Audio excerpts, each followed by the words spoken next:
Welcome to beautiful Fort Smith, Arkansas, and join us today as we take you on a tour of one of the last standing brothels in the Southeast.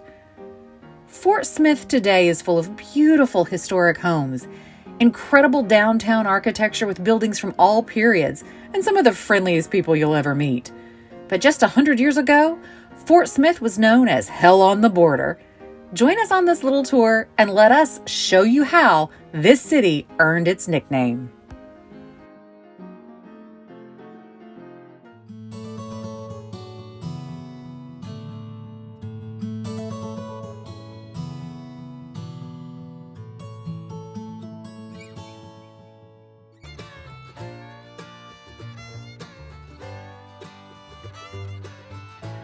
The U.S. founded Fort Smith in 1817 as a military post and named it after General Thomas Adams Smith, who commanded the United States Army Rifle Regiment in 1817. General Smith never visited this town or the fort that bore its name. A stockade was built and occupied from 1817 until 1822 by a small troop of regulars commanded by Major William Bradford, and a small settlement began forming around the fort. But the Army abandoned Fort Smith in 1824 and moved 80 miles further west to Fort Gibson. John Rogers, an Army settler and land speculator, bought up former government-owned lands at this site and promoted growth and the start of a new town called Fort Smith. Due to the strategic location of this site, the federal government re-established a military presence at Fort Smith during the 1830s era of Indian removal, primarily of tribes from the American Southeast to west of the Mississippi River in Indian Territory, which now we call Oklahoma. They used troops to escort the Choctaw and Cherokee, from whom I descend, from their ancestral homelands in the Southeast. They were the last of the tribes to leave.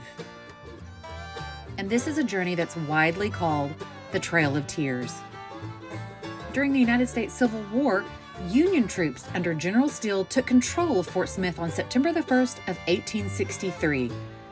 The Union Army maintained command of the area until the war ended in 1865. As a result, many formerly enslaved people, orphans, Southern Unionists, and others came to Fort Smith to escape the guerrilla warfare raging in Arkansas, Missouri, and the border states. Federal troops abandoned the post of Fort Smith for the last time in 1871, but the town continued to thrive despite the absence of the troops. By the turn of the 20th century, Fort Smith, Arkansas was a raucous border town perched on the edge of Indian Territory. Cowboys, outlaws, outcasts, as well as God-fearing pioneers all streamed through this wild little city. Each sought different adventures and different pleasures, and eager to please Fort Smith accommodated all requests. Among the better-known outlaws who frequented Hell on the Border were the James Dalton Gang, the Younger Gang, Belle Starr, Cherokee Bill, and the Rufus Buck Gang. Where you have outlaws, you also have lawmen, and Fort Smith was home to two of the most famous lawmen in American history. Judge Isaac Charles Parker, otherwise known as the Hanging Judge, was an American politician and jurist. He served as the United States Representative from Missouri and was appointed as the first United States District Judge of the United States District Court for the Western District of Arkansas, which also had jurisdiction over Indian Territory. Parker became known as the Hanging Judge of the American Old West. He earned that moniker because he sentenced numerous convicts to death. In 21 years on the federal bench, Judge Parker tried 13,490 cases. In more than 8,500 of these cases, the defendant either pled guilty or was convicted at trial. Parker sentenced 160 people to death and 79 were executed. The other 81 either died while incarcerated, were pardoned, or had their sentences commuted. Interestingly, though he has gone down in infamy as the Hanging Judge, Judge Parker was actually against capital punishment. But he also was a constitutionalist, and he believed that if the law called for capital punishment had to be carried out. Perhaps the most famous lawman of all to come out of Fort Smith was Bass Reeves. Bass Reeves was the first black deputy U.S. Marshal west of the Mississippi River. Bass Reeves is the lawman on whom the Lone Ranger is founded. He worked mostly in Arkansas and in Oklahoma Territory, and during his long career, he had on his record more than 3,000 arrests of dangerous criminals and shot and killed 14 of them in self-defense. At the time, United States law was not recognized in Indian Territory, and only U.S. Marshals could enter the region in pursuit of dangerous criminals. That's the reason that most of the dangerous outlaw gangs that we know of as infamous during this period hid out in Indian Territory, but they couldn't hide long from Bass Reeves. Reeves was born into slavery in Crawford County, Arkansas in 1838. He was enslaved by Arkansas State Legislator William Steele Reeves, who, interestingly enough, died from rabies in 1882. Though the details remain unclear, we know that during some point during the American Civil War, Reeves escaped his captors and fled into Indian Territory, where he lived among the Cherokee, Creeks, and Seminole. This would play a major role in Reeves' success as a U.S. Marshal in Indian Territory in years to come, as he learned their languages and gained their respect. As a freedman, Reeves moved to Arkansas, where he farmed near Van Buren. The lives and careers of our two famous lawmen of the West intersect when in 1875, Isaac Parker was appointed federal judge for Indian Territory. Parker appointed James S. Fagan as U.S. Marshal and directed him to hire 200 deputy U.S. Marshals. Fagan had heard about Reeves, who knew the territory and could speak several native languages. He recruited him as a U.S. deputy. Reeves was the first black deputy to serve west of the Mississippi River, and was assigned as a deputy U.S. Marshal for the Western District of Arkansas, which had responsibility for the Native Reservation Territory. He served there until 1893. That year, he transferred to the Eastern District of Texas in Paris, Texas, for a short while, and in 1897, he was transferred again, serving at the Muskogee Federal Court in the Native Territory. Reeves worked for 32 years as a federal peace officer in the Indian Territory and became one of Judge Parker's most valued deputies. Reeves brought in some of the most dangerous criminals of the time and was never wounded, despite having his hat and belt shot off on separate occasions. In addition to being a marksman with a rifle and revolver, Reeves developed superior detective skills during his long career. When he retired in 1907, Reeves had on his record over 3,000 arrests of felons. He killed 14 outlaws to defend his life and had to arrest his own son for murder. When Oklahoma became a state in 1907, Reeves, then 68, became an officer of the Muskogee Police Department. He served for 2 years before he became ill and retired, but went down in history as one of America's most important lawmen. And now, let's take a look at our 19th century brothel.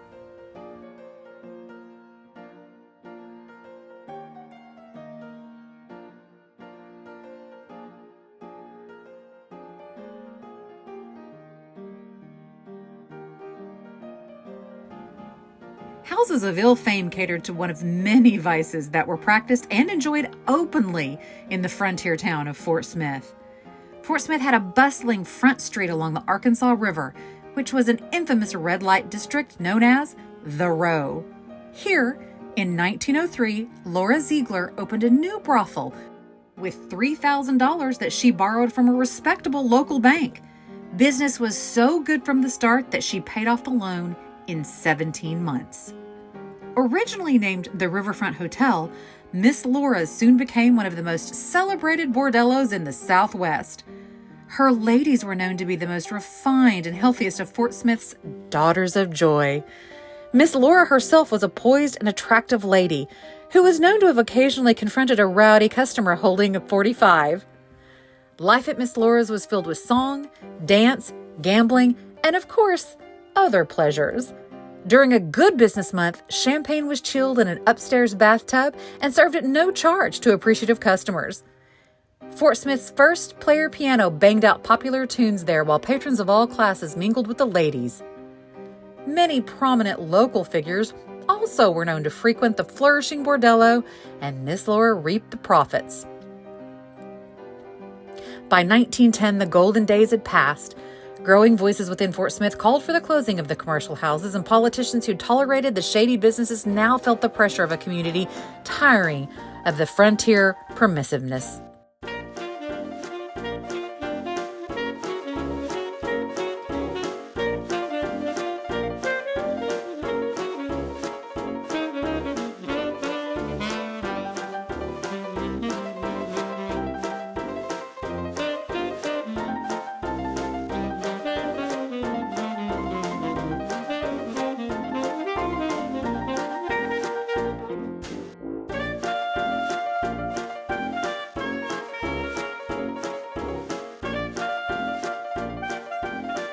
On January 7th of 1910, a questionable freak accident aided those who wished to clean up Front Street.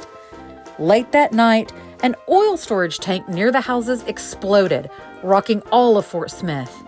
A mass of flames engulfed the brothel, sending scantily clad ladies and their embarrassed customers onto the street.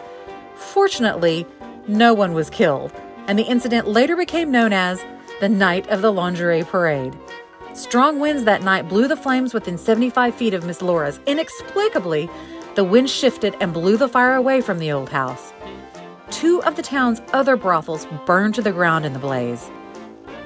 In 1911, Miss Laura sold the property to Bertha Gale Dean for $47,000.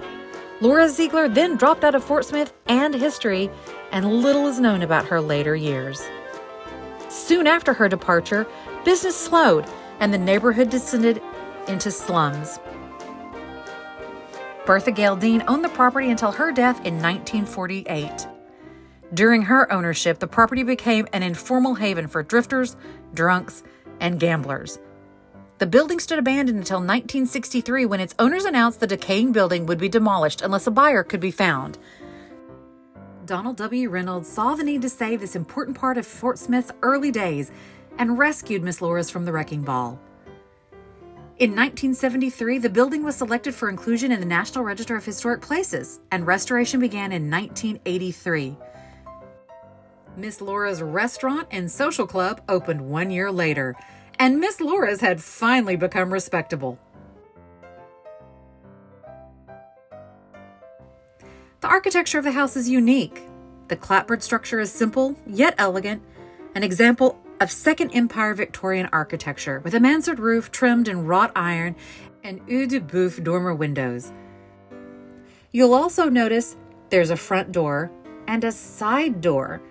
The side door was known as the discreet door for patrons who didn't wish to be seen entering and exiting through the front.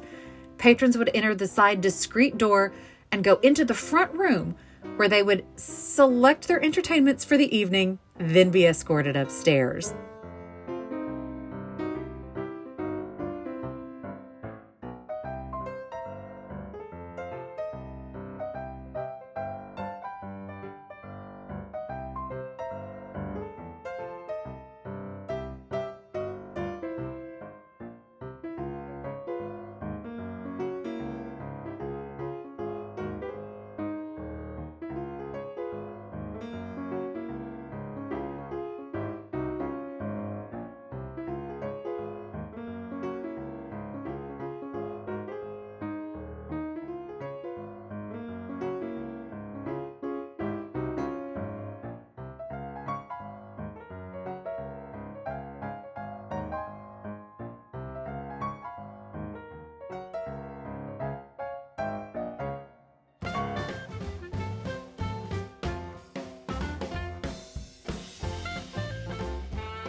There are many, many artifacts on display throughout Miss Laura's, which were all found in the basement of Miss Laura's during her restoration.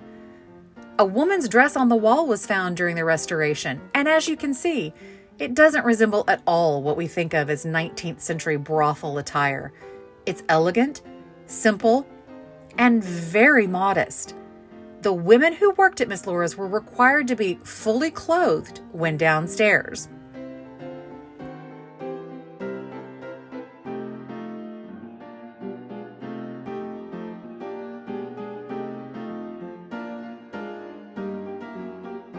Miss Laura's has a few interior architectural elements that we find particularly interesting.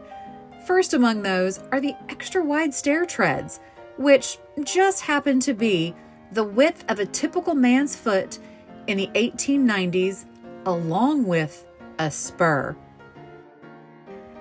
The newly crafted stained glass windows are true to the style that marked the house in its youth, the one at the landing being patterned after a drawing that was found in the basement of Miss Laura's as she was being rescued.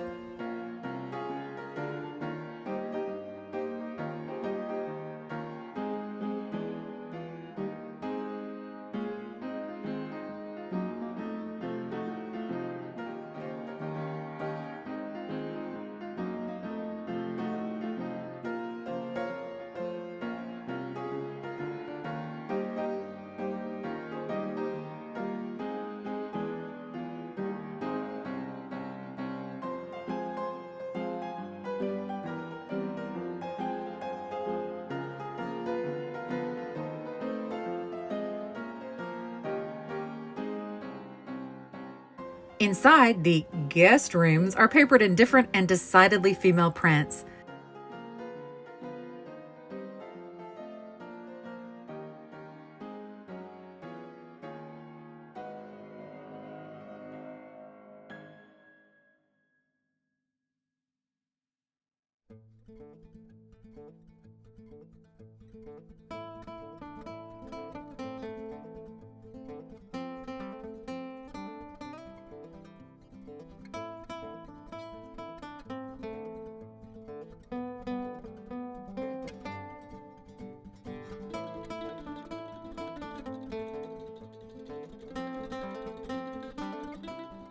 The transoms at each bedroom bear the name of some favored ladies.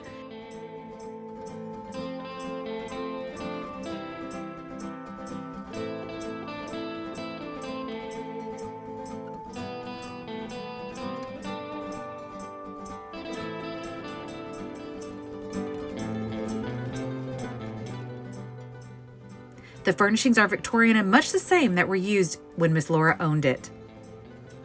The exterior has been restored to its original colors: forest green with cream trim.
Each lady employed at Miss Laura's was required to have a health certificate. The brothels were required to have their young women inspected once a year to pass health and safety measures, but Miss Laura's retained its high reputation by having its girls inspected every month. One of Miss Laura's major competitors was Pearl Starr's establishment next door. Pearl Starr was the daughter of infamous Wild West outlaw Belle Starr. The apple fell very close to the tree with those two. In 1992, Miss Laura's opened as Fort Smith's Visitor Center, sometimes called the Hello Bordello. Thanks to the Fort Smith Visitor Center and the auspices of the Fort Smith Convention and Visitors Bureau, Miss Laura's once again caters to out-of-town visitors. Next time you're in town, don't miss Miss Laura's Hello Bordello and all of the sights and history that Fort Smith has to offer.